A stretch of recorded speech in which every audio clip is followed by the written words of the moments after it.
আজকে এমন একটা জেলের কথা বলবো যেখানে কয়েদিদের এইরকম মানসিক ও শারীরিক নির্যাতন করা হতো যে তাদেরকে জেল থেকে মুক্তি দিলে তারা নিজ ইচ্ছায় আত্মহত্যা করত।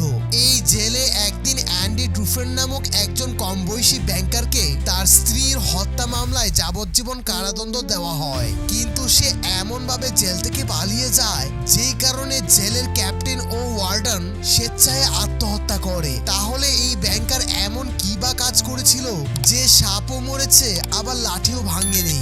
ভিডিওটা না টেনে এই টুইস্টে ভরা মুভির মজা নিতে থাকো।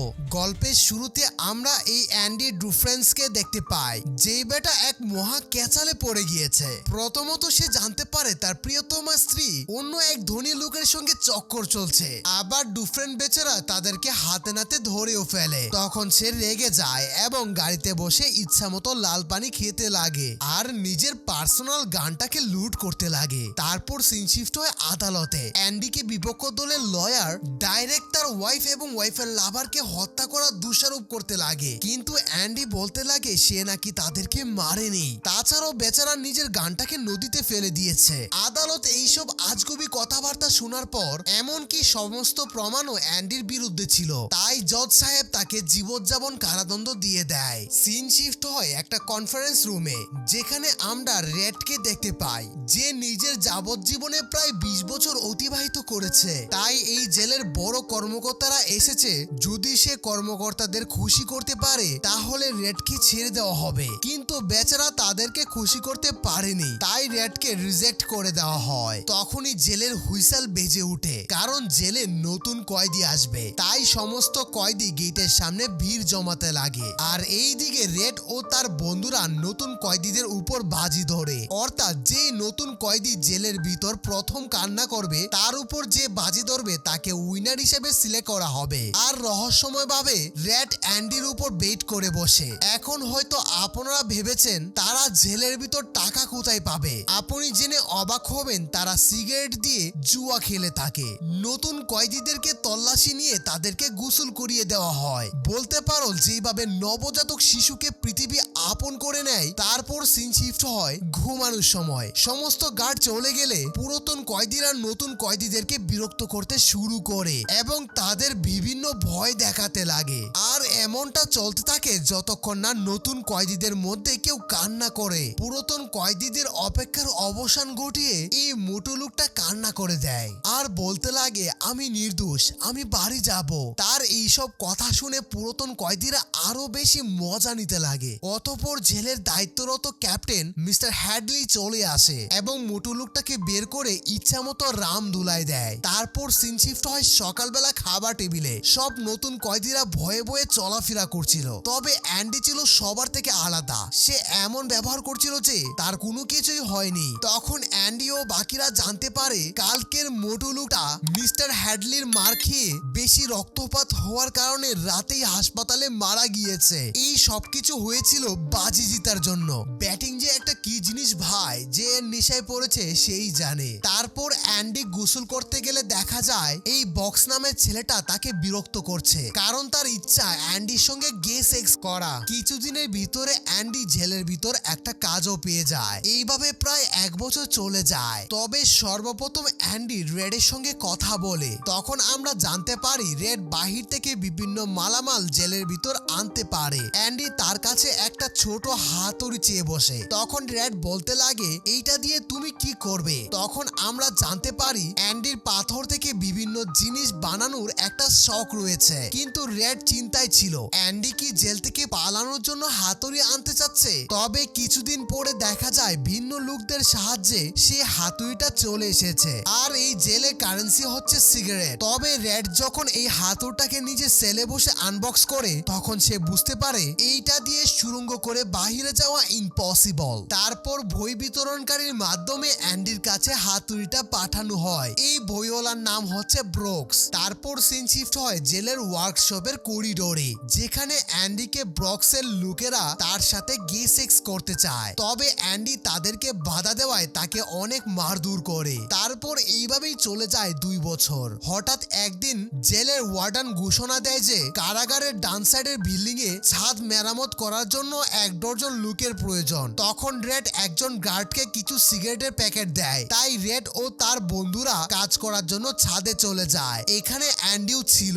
ছাদে কাজ করার সময় জেলের ক্যাপ্টেন তার কলিগদেরকে বলছিল তার ভাই কিছুদিন আগে মারা গিয়েছে আর ওয়ারিশ স্বরূপ তার জন্য $35,000 রেখে গিয়েছে। কিন্তু সমস্যা হচ্ছে এই টাকা হ্যাডলি ব্যাংকে আনতে চাইলে তাকে ভালো পরিমাণ টাকা গভর্নমেন্টকে ট্যাক্স দিতে হবে। তাই সে গালাগালি করতে লাগে। এই সব কথা শুনে মিস্টার হ্যাডলির দিকে অ্যান্ডি এগিয়ে যায়। ইনোসেন্ট অ্যান্ডি তো ডাইরেক্ট বলতে লাগে, আপনি কি নিজের ওয়াইফকে বিশ্বাস করেন? এই কথা শুনে হ্যাডলি রেগে যায় আর তাকে ছাদের উপর থেকে ফেলে দিতে চায়। তখনই অ্যান্ডি তাকে বিস্তারিত বলতে লাগে যে যদি সে এই টাকাগুলো নিজের ওয়াইফের অ্যাকাউন্টে পাঠিয়ে দেয় তাহলে কোনো টাকা গভর্নমেন্টকে ট্যাক্স দিতে হবে না, আর এই কাজ বাহিরে কাউকে দিয়ে করালে অনেক টাকা খরচ হবে। কিন্তু অ্যান্ডি চাইলে এই কাজটা ফ্রিতে করে দিতে পারে, শুধু তার বন্ধুদেরকে বিয়ার খাওয়াতে হবে। তারপর কাজ শেষ হওয়ার আগের দিন মিস্টার হ্যাডলি সবার জন্য বিয়ার নিয়ে আসে। এই দিন থেকেই সবাই অ্যান্ডির বন্ধু হয়ে যায়, কারণ ছাদে বসে জেলে থাকা অবস্থায় তারা কখনোই এইভাবে ঠান্ডা বিয়ারের মজা নিতে পারতো না। রাতের বেলা অ্যান্ডি যখন পাথর দিয়ে ডাবার গুটি বানাচ্ছিল তখন সে দেওয়ালের মধ্যে লক্ষ্য করে কয়েদিদের নাম লেখা রয়েছে যারা কিনা এই সেলে আগে ছিল। তাই অ্যান্ডি নিজের নামটাও দেওয়ালে লিখে ফেলে। এই নাম লেখার সিনটা মনে রাখবেন, কারণ এখান থেকে টুইস্ট শুরু হবে। জেলে কয়েদিদেরকে ক্রিসমাসের উপহার হিসেবে তাদেরকে একটা মুভি দেখানো হতো। তখন অ্যান্ডি রেডকে বলতে লাগে এই মুভির হিরোইনের একটা ছবি আমাকে এনে দিবে। সিনেমা হলের পিছনে অ্যান্ডিকে কৌশলে বক্সের লোকেরা নিয়ে যায়, তার সাথে অপকর্ম করতে চায়, কিন্তু অ্যান্ডি বারবার মানা করায় তাদের কিউরিসিটি আরো বেড়ে যায়। এইবার বক্সের কথা না মানায় অ্যান্ডিকে খুব মারধর করে, যেই কারণে তাকে 1 মাসের জন্য হসপিটালে যেতে হয়। আর বক্সকে গার্ডরা 7 দিনের জন্য কালকুটিতে পাঠিয়ে দেয়। তবে যখন বক্স নিজে সেলে যায় তখন মিস্টার হ্যাডলি তাকে এমন মারে যে সে আর জীবনে উঠে দাঁড়াতে পারবে না। কিছুদিন পরে অ্যান্ডি হসপিটাল থেকে ফিরে আসে। তখন রেড এবং তার বন্ধুরা অ্যান্ডির বিছানার উপর আগের থেকে মুভির সেই নায়িকার একটা পেন্টিং রেখে দেয়, যেটা দেখে অ্যান্ডি কিছুটা খুশি হয়। হঠাৎ একদিন ওয়ার্ডন তার সেলে চলে আসে চেক করার জন্য। আসলে ওয়ার্ডনের উদ্দেশ্য ছিল মূলত অ্যান্ডির সাথে দেখা করা, কারণ ইতিমধ্যেই সে জানতে পেরেছে অ্যান্ডি অনেক কিছু করতে পারে। সেল চেক করার পর ওয়ার্ডন যাওয়ার সময় অ্যান্ডির বইটা ফিরিয়ে দেয়। এই বইটার কথা মনে রাখবেন, কারণ এর ভিতর লুকিয়ে আছে অনেক বড় একটা টুইস্ট। পরের দিন অ্যান্ডিকে লন্ড্রির কাছ থেকে সরিয়ে এনে লাইব্রেরির দায়িত্ব দেওয়া হয়। দায়িত্ব পেতে না পেতেই মিস্টার হ্যাডলি আরেকটা গার্ডকে নিয়ে আসে, যে কিনা অ্যান্ডির কাছে এসেছিল নিজের ট্যাক্স কমানোর জন্য। কিন্তু এছাড়াও অ্যান্ডির স্বপ্ন ছিল এই লাইব্রেরিটাকে বড় করা, তাই সে প্রতি সপ্তাহে একটা সহায়তার জন্য চিঠি লিখত সরকারের কাছে, যেন লাইব্রেরিতে নতুন বই পাঠানো হয়। এই বছর অ্যান্ডির কাছে জেলে থাকা বেশিরভাগ গাড়ি ট্যাক্স রিফান্ড করে। এর পরের বছর দেখা যায় জেলের সব গাড়ি অ্যান্ডির কাছে এসে ট্যাক্স রিফান্ড করে। পরের বছর দেখা যায় অ্যান্ডিকে সাহায্য করার জন্য একজন রেডকে সহায়ক হিসেবে নিযুক্ত করা হয়েছে, এবং এই বছরই অন্য জেলের অফিসাররা খেলাধুলার নাম করে অ্যান্ডির কাছে এসেছিল ট্যাক্স রিফান্ড ফাইল করার জন্য। এইভাবেই দিন চলতে লাগে। হঠাৎ বক্স একজনকে চাকু দিয়ে মারতে চায়, তখন অ্যান্ডি এসে তাকে কোনো মতে শান্ত করে। মূলত বক্সকে জেল থেকে আজ মুক্তি দেওয়া হয়েছিল, আর সে চাচ্ছিল না জেল থেকে বাহিরে যেতে। বক্স বাহিরে যাওয়ার পর গভর্নমেন্ট থেকে থাকার জন্য একটা রুম দেওয়া হয়, আর বড় দোকানে প্যাকেজিং করার জন্য একটা কাজও দেওয়া হয়। তবে সে এইভাবে একা একা বসবাস করতে পারছিল না। বক্স বারবার চাইতো তাকে যেন আবারও জেলে পাঠানো হয়। কিছুদিন পর একাকিত্বের জ্বালায় সে আত্মহত্যা করে, যাওয়ার আগে নিজের নামটা লিখে যায়। অন্যদিকে অ্যান্ডি প্রতি সপ্তাহেই লাইব্রেরির জন্য চিঠি পাঠাতো। অবশেষে তাকে গভর্নমেন্ট থেকে অনেক বই পাঠানো হয়। আপনি জেনে অবাক হবেন এই বই ওইগুলোর জন্য অ্যান্ডিকে 6 বছর যাবৎ চিঠি লিখতে হয়েছে।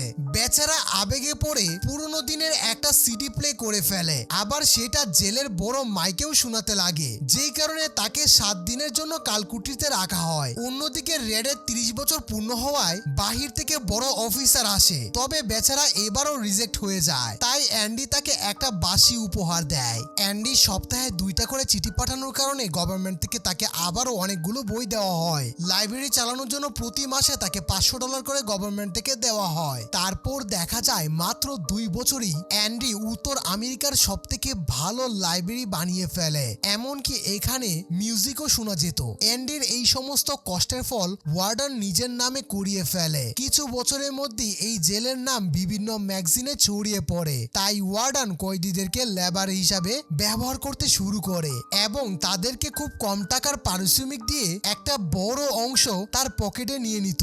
আর এই টাকাগুলো যেন গভর্নমেন্ট না ধরতে পারে তার জন্য প্রতিনিয়ত অ্যান্ডিকে দিয়ে কাজ করাতো। এমনকি ওয়ার্ডেন মিস্টার সার্ভেন্ট নামে একটা ফেক মানুষের অস্তিত্ব প্রকাশ করে এবং মিস্টার সার্ভেন্ট নামে এনআইডি, ড্রাইভিং লাইসেন্স ইত্যাদি বানিয়ে ফেলে। আর এই ফেক অ্যাকাউন্টে ওয়ার্ডেনের সমস্ত টাকা রাখা হতো। বলতে পারো ওয়ার্ডেনের কাছে অ্যান্ডি ছিল একটা সোনার হরিণ। এখন অ্যান্ডির লাইব্রেরি এতটাই জনপ্রিয় হয়ে গিয়েছিল যে কয়েদিরা চাইলে এখানে হাই স্কুলে পড়া কমপ্লিট করতে পারত। তখনই জেলে নতুন কিছু কয়েদি আসে, তার মধ্যে একটা ছেলে ছিল অনেক চঞ্চল এবং সাহসী। ছেলেটা কিছুদিনের ভিতরেই সবার সাথে পরিচিত হয়ে পড়ে। ওহ, আমি তো ভুলে গিয়েছিলাম, এই ছেলেটার নাম টমি। টমি অ্যান্ডির কাছে পড়াশোনা শুরু করে। এইভাবেই আরো 2 বছর চলে যায় আর টমি নিজের বোর্ড পরীক্ষা দিয়ে ফেলে। তবে একদিন টমি জানতে পারে অ্যান্ডি কোন অপরাধে এই জেলে এসেছে।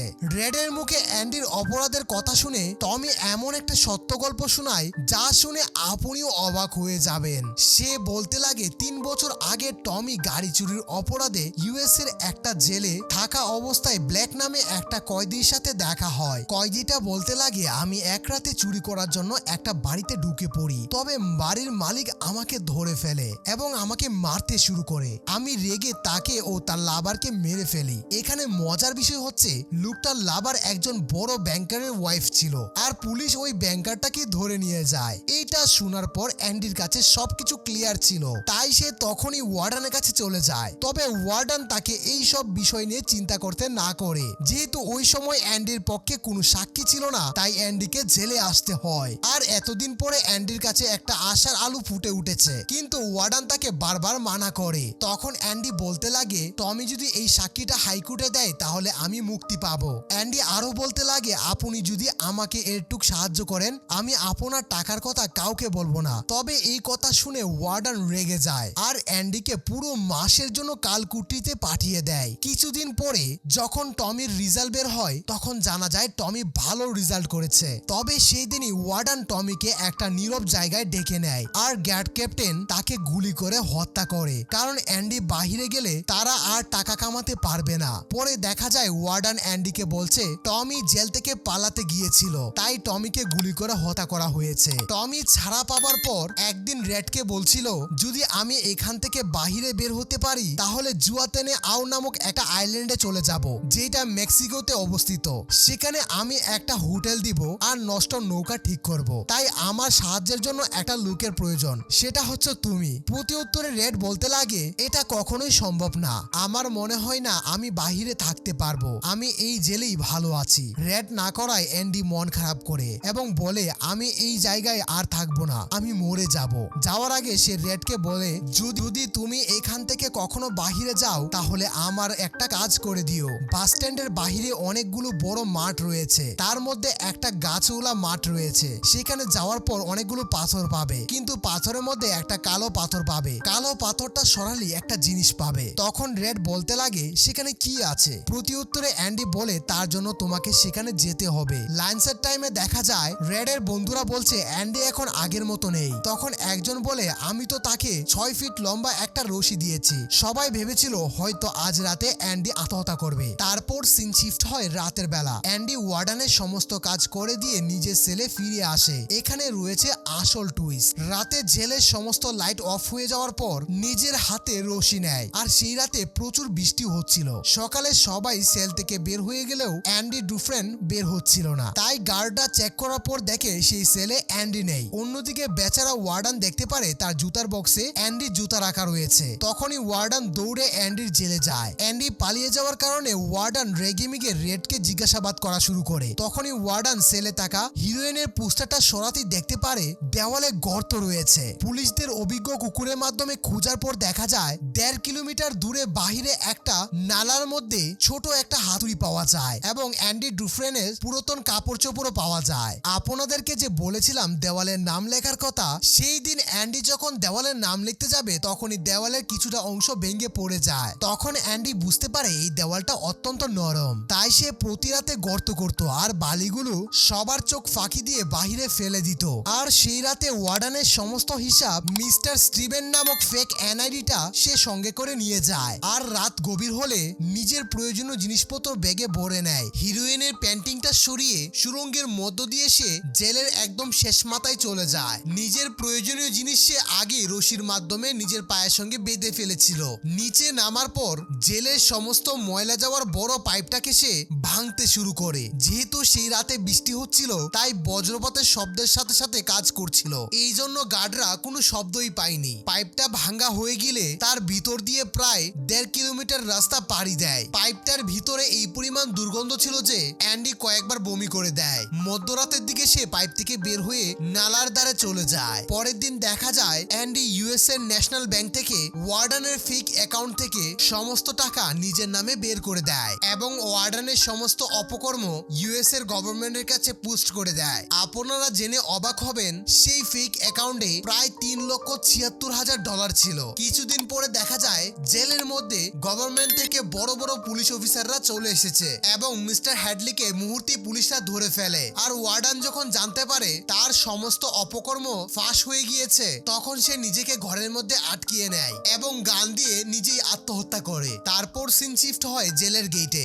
রেডকে মুক্তি দেওয়া হয়েছিল, তারপর বক্সের মতো তাকেও একটা কাজ দেওয়া হয়। তবে কিছুদিনের ভিতরেই তার এইসব কাজ আর ভালো লাগছিল না, তাই সে চলে যায় অ্যান্ডির দেওয়া সেই ঠিকানায়। সে অনেক কষ্ট করে গাছটাকে খুঁজে বের করে। গাছের নিচে অনেকক্ষণ খোঁজার পর সে একটা বক্স পায় যার ভিতরে কিছু ডলার ছিল আর একটা চিঠিও লেখা ছিল। চিঠির মধ্যে লেখা ছিল, আমার নৌকা তৈরি হয়ে গিয়েছে কিন্তু আমার একটা লুকের প্রয়োজন। টানা 2 দিন যাত্রার পর রেড চলে যায় অ্যান্ডির কাছে। এই হ্যাপি এন্ডিং দিয়ে মুভিটা শেষ হয়ে যায়। যাওয়ার আগে একটাই কথা, ভিডিওটা ভালো লাগলে একটা লাইক করতে পারো, আর যদি তুমি চ্যানেলে নতুন হয়ে থাকো তাহলে সাবস্ক্রাইব করতে পারো, আর অবশ্যই জানিয়ে দিবে তুমি কোথায় থেকে ভিডিওটা দেখছো।